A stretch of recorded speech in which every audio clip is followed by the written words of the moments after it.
What's weird about me coming to a convention like this is I don't think in terms of equipment or technology, really. When I record, what's important to me is the vibe. Yeah.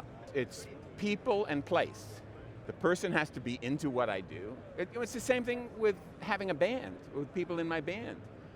I don't want anyone on stage that's not into it. If someone's not into it, get the fuck off my stage. Go play with someone else, which is kind of why I can't go to symphony gigs anymore. 80 people on stage, I guarantee you half of those people want looking at their watch, they want to get off and go have a hobby, Yeah. They want to go golfing or they sailing or So I want someone who's going to be really excited and into the music and is going to add to the vibe. And the vibe is really the most important thing to me about working in a studio. Yeah. And then there's the place. You have to feel comfortable in the place. Ryan's setup is, from the beginning, is very artist friendly. He's focused on the music the whole time. And in terms of the technical aspect, I trust Ryan. And I've been with engineers where I don't trust. Then you got to work 10 times harder. You got to work 10 times harder to get what you want. The very first project, the very first album we ever did together, and I didn't know that that's how you worked. And you came in, and it was the Hall of Mirrors record. Oh yeah, okay, with Tyshawn, Steve Gosling, and was Greg, there, right, yeah. Greg Cohen. And I was, thinking, we're doing a session. They're going to come in and they're going to record. And then, usually with most projects, like, we do a day of tracking, and then, a few days later, or a week later, a month later, you listen back to the material and you maybe pick some takes, and then you do some editing, you do some mixing, and a number of months later, that would drive me bananas. It gets sent off to get mastered, and then that's so it's a few months, right? Yeah. We start recording, and it's going, and we're getting take after take, and things are and it was really challenging because it was all together in the same room. But that particular piece, it was a fully notated piano part, really complicated, and Steve Gosling's really incredible, but like piano, a real like meaty new music kind of piano part. And then fully improvised bass and drums around the piano part, but they were all live in the room together. They weren't in booths. And so we recorded for the full, a better part of a full day, and then you're like, okay, let's edit it. So we edit, and then we got a full edit. We got like basically the whole album edited. And it was like, at this point we were like 10 or 11 hours in, and everyone's just kind of going, no breaks, just doing straight.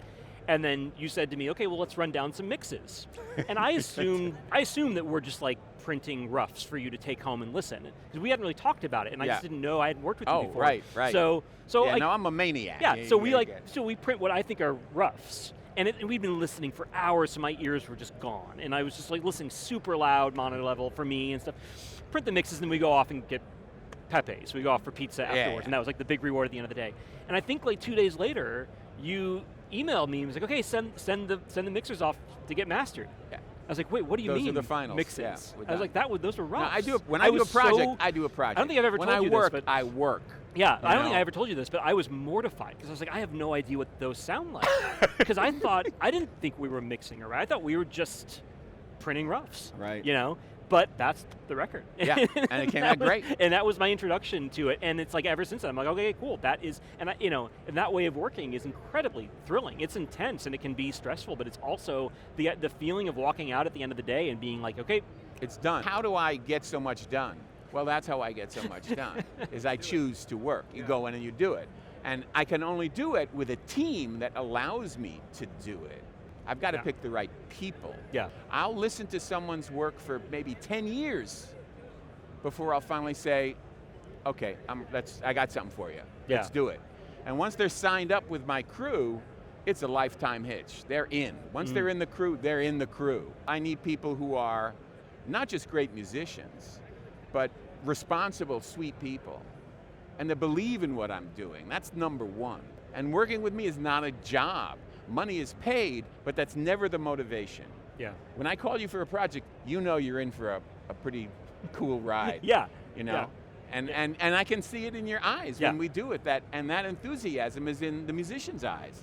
And I've worked with some of these cats for 45 years, and still, I see that in their eyes. Something that's really remarkable and really consistent on every project that we've worked on together. It's just like, I'm always amazed at how, like this balance between you have such a clear idea always of what you're going for. It's so open and there's so much room for everyone involved. Yes. To give something. I don't know that I've experienced that to that extent for with me, anyone I think else. of it as a composition should not close people down. A composition should open people up. I think of a composition as a platform that enables musicians' creativity. If it's too easy, people fall asleep. If it's too hard, they give up. Right. But if you find the right balance where they're pushed just enough, they stay engaged, they stay challenged, they stay interested, and at the end of the day they go, wow, I never did that before. I didn't think I could do that. It's funny, some of the projects that we've worked on, we've had people isolated. You have drums, bass, piano, like the trio things we usually do in booths, and then we have some room to kind of go in and compositionally kind of tweak things, mute something here or move something there or whatever. It's been remarkable, it's been great. And obviously in those situations, headphones are critical because you rely on them to be able to hear each other in isolation. When you're recording chamber music, you're usually not using headphones. They would be kind of an impediment to just like an organic A lot of musicians feel that it's a pain in the ass to do that. But there are lots I of love it. But but there are lots of situations where people want to be together in the room, but for one reason or another, headphones are still essential. My preference, if at all possible, assuming you're not using click, or you're not doing something that you need to minimize headphone bleed, is to use open headphones, and something like the LCDXs are amazing for that because you have the ability to have the musicians in headphones, but hearing through them what's going on acoustically, and hearing something that's so natural and lifelike that you don't feel like they're suddenly changing their dynamic to play to the headphone balance rather than to what's happening in the room. Because what happens is when everyone's live together in the room, bleed between the various microphones and the various sources is a huge part of the mix. A lot of what we're talking about relates to the idea of music being live. Yeah. Not a lot of overdubs. That feeling of people playing together, interacting, listening to each other. Yeah. Because a lot of classical sessions can be so clinical when you're really chopping. We go one bar and then another bar and then it's a huge portion of my life is doing that kind of recording. It's and that can sometimes, you want precision, but you want the music to have a certain life to it as well.